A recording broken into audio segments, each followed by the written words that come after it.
Violence entre deux couleurs.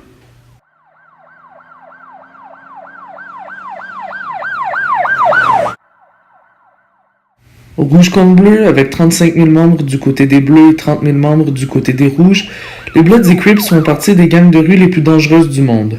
Leurs activités principales sont la vente de drogue ainsi que la prostitution et tous les deux se battent pour du territoire, pour ainsi pouvoir faire le plus d'argent possible.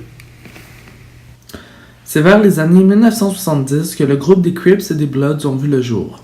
Stanley Tookie Williams ainsi que Raymond Lee Washington ont décidé de rassembler leurs deux groupes pour former une seule gang, forte et fière, à Los Angeles, selon le service de police de la ville de Montréal. Malgré le fait que le conflit a commencé en 1970, il est encore d'actualité. Selon CBC News, le rappeur américain Nipsey Hussle est mort en mars 2019 à cause des Bloods. En effet, Nipsey était un Crip et affichait ses couleurs qui sont le bleu très fièrement. Ce conflit aujourd'hui consiste au territoire. En effet, chaque membre de gang de rue, donc les Crips et les Bloods qui sont les bleus et les Bloods qui sont les rouges, veulent le plus de territoire possible pour pouvoir contrôler l'argent.